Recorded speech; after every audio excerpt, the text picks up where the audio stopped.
Hello friends.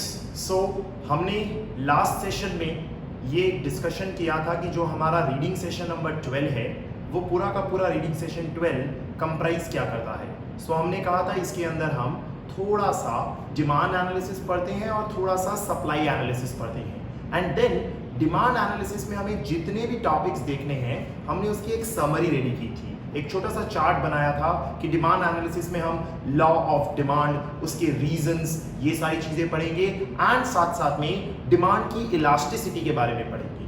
तो अब हम थोड़ा और स्पेसिफिक हो जाते हैं कि डिमांड एनालिसिस में हमारा पहला डिस्कशन, पहला इंपॉर्टेंट टॉपिक क्या है। We are going to talk about demand function.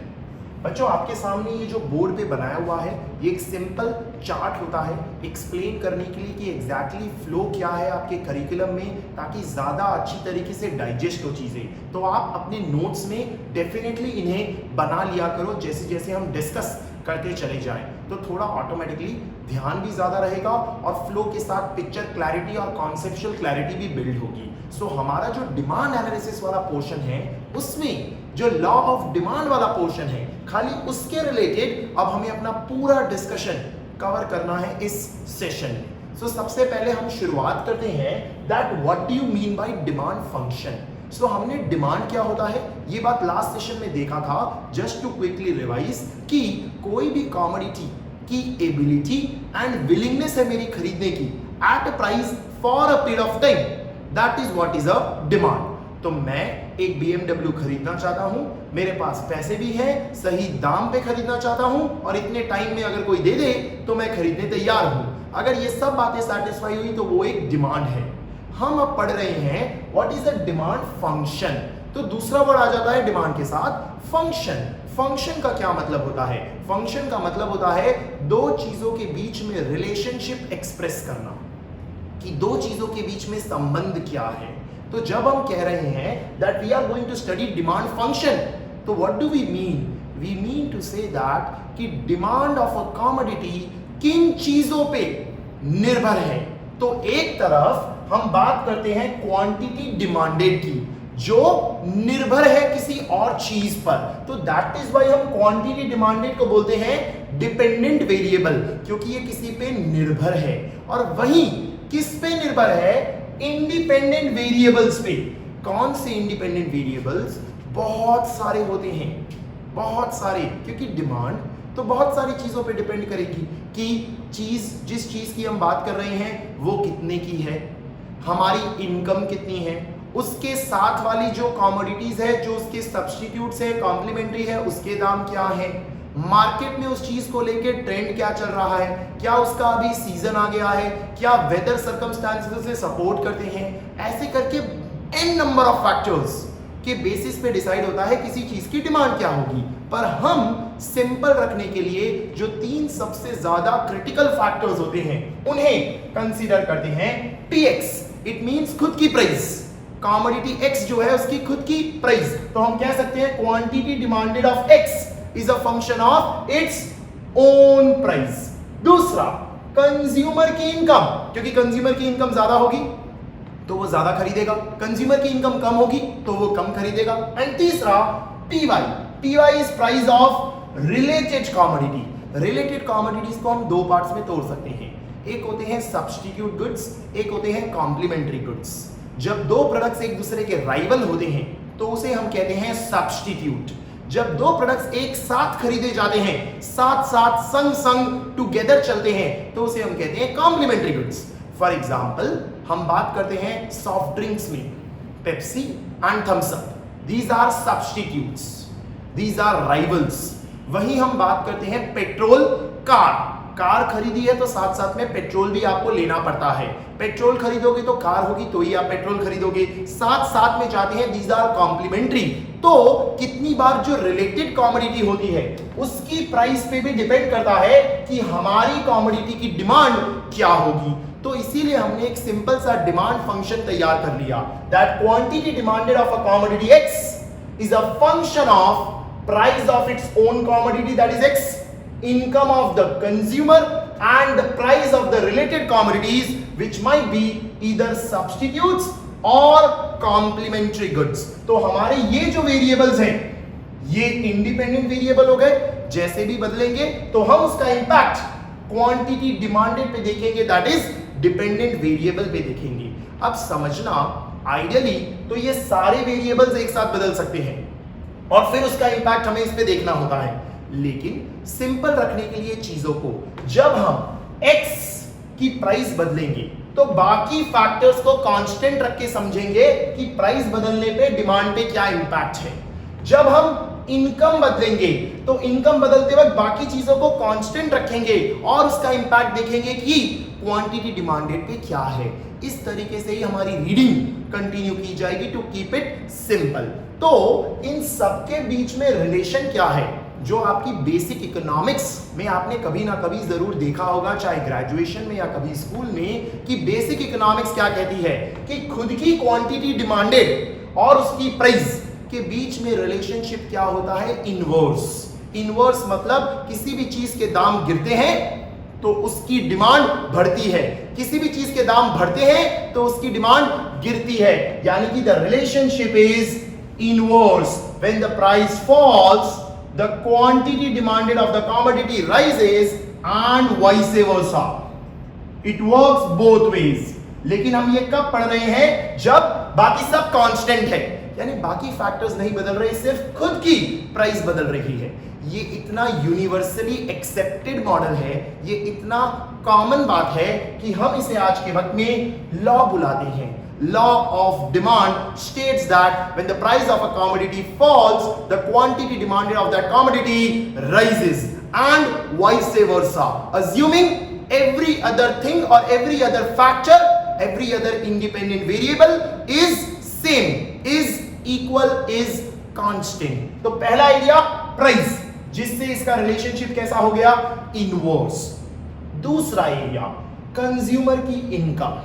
Consumer की इनकम पे डिपेंड करता है कि डिमांड ज्यादा होगी या कम। आइडियली एंड लॉजिकली स्पीकिंग ये बड़ा आसान होता है कि आप कह दोगे सर कंज्यूमर की इनकम बढ़ेगी तो ऑब्वियसली डिमांड बढ़ेगी, कंज्यूमर की इनकम कम होगी तो ऑब्वियसली डिमांड कम होगी। बड़ा स्ट्रेट फॉरवर्ड है, कोई ज्यादा कमाएगा तो डिमांड ज्यादा करेगा क्योंकि वो खर्च ज्यादा कर पाएगा, और कोई अगर कम कमाएगा तो वो खर्च कम कर पाएगा तो डिमांड कम करेगा। यानी the relationship between income and quantity demanded is positive, it is direct. However, we should stop at this point and understand it depends. What kind of goods are we talking about? Are we talking about a normal good or are we talking about an inferior goods? This is a relative concept. Something that is normal or something that is inferior. It depends upon situation to situation. It cannot be said in an absolute manner कि ये normal होता है, ये inferior होता है. It varies. For example, we talk about saying that meat and bread. So I have taken two goods because I have to talk in relative sense. I could not have just taken meat and normally inferior बता देता. Meat and bread. So when we compare meat and bread, what is the feeling that we get? कि meat is a normal good and bread is an inferior good. ऐसे हम हमेशा comparison basis पे दो तरह के गुड्स देखते हैं।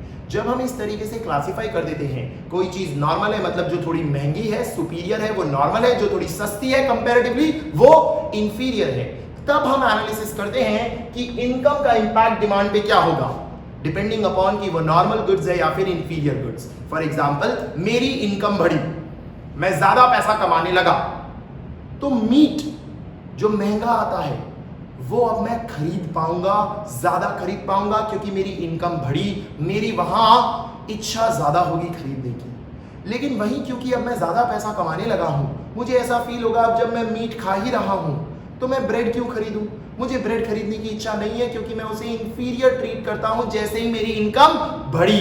तो इनकम बढ़ने पे जो नॉर्मल गुड्स है उसकी डिमांड तो बढ़ गई, लेकिन जो इंफीरियर गुड्स है उसकी डिमांड कम हो गई। इसका मतलब इनकम एंड डिमांड के बीच में रिलेशन डिपेंड करता है नॉर्मल गुड्स है या इंफीरियर। अगर नॉर्मल गुड्स है तो जो रिलेशनशिप है वो डायरेक्ट है, इनकम बढ़ेगी डिमांड बढ़ेगी, इनकम गिरेगी डिमांड गिरेगी। लेकिन अगर इंफीरियर गुड्स है तो जो रिलेशनशिप है वो इनवर्स होगी। इनकम बढ़ेगी तो डिमांड गिरेगी, इनकम गिरेगी तो डिमांड बढ़ेगी। This is with regard to our second important factor, that is income. फिर आता है तीसरा factor, price of related commodity, जिसे हमने दो पार्ट्स में क्लासिफाई कर दिया, सब्स्टिट्यूट एंड कॉम्प्लीमेंट्री। एक एक करके डिस्कस करते हैं। समझो सब्स्टिट्यूट्स की बात कर रहे हैं, हमारी कॉमोडिटी जिसे हम डिस्कस कर रहे हैं दैट इज कार, एंड जो सब्स्टिट्यूट गुड्स है वो है समझो पेट्रोल। मैं गाड़ी खरीदना चाहता हूं, गाड़ी खरीदने की मेरी इच्छा है, गाड़ी की मेरी डिमांड है, लेकिन जो पेट्रोल के दाम है मार्केट में, यानी कि जो मेरे सब्स्टिट्यूट गुड्स हैं उसके दाम बढ़ गए। अगर पेट्रोल महंगा हो रहा है, पेट्रोल के दाम बढ़ रहे हैं, जिस पेट्रोल से मेरी गाड़ी चलती है, जिसे मैं खरीदने का सोच रहा हूं, तो कहीं ना कहीं मैं ठहर जाऊंगा, रुक जाऊंगा, क्योंकि मुझे ऐसा लगेगा कि गाड़ी खरीद ली और पेट्रोल महंगा हो रहा है तो मेरा रेगुलर में खर्चा बहुत बढ़ जाएगा, इसीलिए मुझे गाड़ी अब नहीं खरीदनी। ये जो मेरी सोच है ये क्यों आई? क्योंकि जब प्राइस ऑफ सब्स्टिट्यूट गुड्स बढ़ते हैं तो क्वांटिटी डिमांडेड जो हमारे कमोडिटी की होती है वो हम कम कर देते हैं कि सब्स्टिट्यूट गुड्स महंगे हो गए, सब्स्टिट्यूट गुड्स महंगे हो गए, उस वजह से अगर मैं ये खरीदते चले जाऊंगा तो मुझे ये भी और महंगा पड़ेगा आगे जाके। यानी कि जो रिलेशनशिप होती है वो इनवर्स क्रिएट होती है हमारी। एग्जांपल ले लेते हैं। Oh, sorry, this was complementary goods. I took the example of complementary goods. This was inverse over here. This was complementary goods क्योंकि मैंने एग्जांपल पेट्रोल और कार का लिया। तो इसे फिर से रिपीट कर देता हूं कि हम बात कर रहे हैं substitute goods and complementary goods की। दो तरह के गुड्स हैं, जिसमें मैंने पहले एग्जांपल ले लिया कॉम्प्लीमेंट्री गुड्स का, क्योंकि मैंने एग्जांपल लिया पेट्रोल और कार का जो साथ साथ में लिए जाते हैं। तो मैंने आपको कहा मैं कार खरीदना चाहता था, कार खरीदना चाहता था और मुझे पता चला पेट्रोल के दाम बढ़ गए, मेरे कॉम्प्लीमेंट्री गुड्स के दाम बढ़ गए। Sorry for that substitute goods, complementary goods के दाम बढ़ गए। तो अगर कॉम्प्लीमेंट्री गुड्स के दाम बढ़ गए तो मुझे वो खरीदना ही पड़ेगा, और अगर वो महंगा हो गया है तो कार खरीदते वक्त अब मैं घबराऊंगा, क्योंकि मैं ये फील करूंगा यार अगर खरीद लूंगा गाड़ी तो बाद में पेट्रोल भी खरीदना पड़ेगा जो महंगा पड़ेगा। एक काम करते हैं, कार नहीं खरीदते हैं, जिसकी वजह से प्राइस ऑफ कॉम्प्लीमेंट्री गुड्स बढ़ने पे quantity demanded of own goods that is car in this case will fall. यानी कि रिलेशनशिप कॉम्प्लीमेंट्री गुड्स में कैसा आ जाएगा? Inverse. However, we talk about substitute goods. Substitute goods का बेस्ट एग्जांपल हो गया टी एंड कॉफी, चाय और कॉफी जो एक दूसरे के राइवल्स हैं। चाय हमारी कॉमोडिटी है जो हम कंज्यूम करने वाले हैं, जिसके बारे में हम सोच रहे हैं दैट इज एक्स, एंड जो कॉफी है वो वाई कॉमोडिटी है, दूसरी कॉमोडिटी है जो हमारी सब्स्टिट्यूट है। जैसे ही जो कॉफी है उसका दाम बढ़ेगा, कॉफी का दाम बढ़ेगा, हमारी टी उसका प्राइस नहीं बढ़ा है, कॉफी का दाम बढ़ेगा। कॉफी का दाम बढ़ने पे जो लोग कॉफी कंज्यूम किया करते थे उन्हें क्या फील होगा कि चाय तो अभी भी सस्ती है, जबकि कॉफी तो महंगी हो गई, तो कॉफी पीने वाले चाय पीने आ जाएंगे। जब वो चाय पीने आ जाएंगे तो चाय की डिमांड बढ़ जाएगी, यानी कि कॉफी के दाम बढ़े और चाय की डिमांड इंक्रीज हो गई। रिलेशनशिप कैसा हो गया?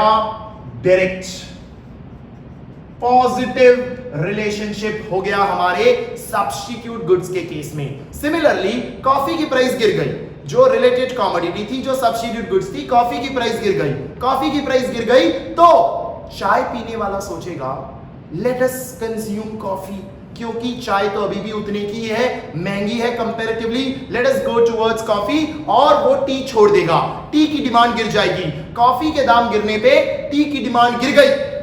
This is again a direct relationship, that is why हम कहते हैं सब्स्टिट्यूट गुड्स में रिलेशनशिप डायरेक्ट होगा। To conclude and summarize, demand function में हमने कहा तीन इंपॉर्टेंट फैक्टर्स हम देखते हैं। खुद की प्राइस, ओन प्राइस में रिलेशनशिप हमारा कैसा आया? इनवर्स, जिसे हमने यूनिवर्सल एक्सेप्टेंस की वजह से नाम ही दे दिया लॉ ऑफ डिमांड। दूसरा इनकम में दो कैटेगरीज की, normal, inferior. Normal goods, inferior goods में हमने यहां मीट का एग्जांपल लिया, यहां ब्रेड का एग्जांपल लिया और कहा जब इनकम बढ़ती है तो मैं मीट ज्यादा खरीदूंगा, तो डायरेक्ट रिलेशनशिप। लेकिन इनकम बढ़ती है तो ब्रेड कम खरीदूंगा, क्योंकि अब तो मैं मीट खरीदने लगा हूं, मेरी इनकम बढ़ गई है, inverse relationship the demand will fall. It is a relative concept. तीसरा, price of related commodity, substitutes and complementary goods. Substitute मतलब rival, टी और कॉफी. कॉफी के दाम बढ़ गए तो अब मैं चाय ज्यादा कंज्यूम करेंगे लोग, कॉफी के दाम गिर गए तो चाय लोग कम कंज्यूम करेंगे. रिलेशनशिप कैसा हो गया? डायरेक्ट. वहीं कॉम्प्लीमेंट्री गुड्स, कार और पेट्रोल. कार और पेट्रोल के केस में पेट्रोल के दाम बढ़ गए तो लोगों ने कार की डिमांड कम कर दी. पेट्रोल सस्ता हो गया तो लोग सोचेंगे अब तो सस्ता हो गया पेट्रोल, अब गाड़ी खरीद सकते हैं, कार की डिमांड बढ़ जाएगी. There is a relationship which is inverse in case of complementary goods. You would have noticed, मैंने जब भी किसी एक फैक्टर के बारे में पढ़ा, बाकी सारे फैक्टर्स के बारे में बात नहीं की. बाकी सारे फैक्टर्स को कांस्टेंट मान के ही हमने इसकी रीडिंग की. तो हमारा डिमांड फंक्शन रेडी हो गया. Dependent variable quantity demanded which is a function of खुद की प्राइस, कंज्यूमर की इनकम, रिलेटेड कमोडिटी की प्राइस जो सब इंडिपेंडेंट है, जिसे हम एक बार में एक ही को बदलते हैं. ये हमारा एक ओवरव्यू और इंपॉर्टेंट कवरेज हुआ, जिसमें सबसे इंपॉर्टेंट देखा जाए तो खुद की ही प्राइस होती है. खुद की प्राइस में हमने कहा रिलेशनशिप है इनवर्स, यानी कि प्राइस गिरेगी तो डिमांड बढ़ेगी, प्राइस बढ़ेगी तो डिमांड गिरेगी. सर आपने कहा और हमने मान लिया, कोई सबूत तो होना चाहिए, कोई रीजंस तो होनी चाहिए कि विश्वास किया जाए इस बात पे. मानते हैं ऐसा देखने मिलता है, हम भी ऐसा ही करते हैं, लेकिन फिर भी हमें रीजंस चाहिए. हमें रीजंस चाहिए तो यहां एक बहुत इंपॉर्टेंट टॉपिक हम पढ़ेंगे. रीजंस में दो effect, price effect, substitution effect, जिसमें price effect comprises of two things. One is substitution effect, another one is income effect. तो हम यहां दो इफेक्ट्स पढ़ते हैं, substitution effect and income effect, जिसके टोटल को हम बुलाते हैं प्राइस इफेक्ट. इसे हमें देखना होगा और समझना होगा, जिसके लिए हम अभी एक और चार्ट बनाएंगे और समझेंगे ये दोनों इफेक्ट्स कैसे काम करते हैं. यहां ऊपर एक बात लिखी हुई है, डायरेक्शन एंड मैग्नीट्यूड. ये क्या लिखा है? जैसा आपको पिछले सेशन में भी बताया था, लॉ ऑफ डिमांड सिर्फ क्या बताता है? ये बढ़ेगा तो ये गिरेगा, ये गिरेगा तो ये बढ़ेगा. That's it. कितने से वो नहीं बताता, यानी मैग्नीट्यूड को आप कट कर दोगे, मैग्नीट्यूड नहीं पता चलता, सिर्फ डायरेक्शन पता चलता है, ओनली डायरेक्शन. तो हमें यहां सिर्फ डायरेक्शन का आइडिया लगेगा जब हम ये डिस्कशन करेंगे, और फिर इसके कंप्लीशन के बाद जब हम डिमांड एनालिसिस में जाएंगे प्राइस इलास्टिसिटी पे, जिसमें हम ऐसे ही पढ़ेंगे own price elasticity, income elasticity and cross elasticity. तब हम डिस्कस करेंगे मैग्नीट्यूड का मतलब क्या होता है और उसका कंप्यूटेशन कैसे किया जाता है. तो now we will proceed towards and discuss price effect, that is substitution and income effect. तो आप इसे फटाफट कॉपी कर लेंगे और कॉपी करने के बाद जो जो मार्किंग और जैसे बताई है वो देख लेंगे. साथ साथ में जो आपको नोट्स दिए हुए हैं उस नोट्स के साथ आप इसे पैरेलली रीड करेंगे, जो इसी स्ट्रक्चर और इसी फ्लो में आपको प्रोवाइड किया हुआ है for concept clarity and concept building. Now I am going to make a chart on price effect, that is substitution and income effect.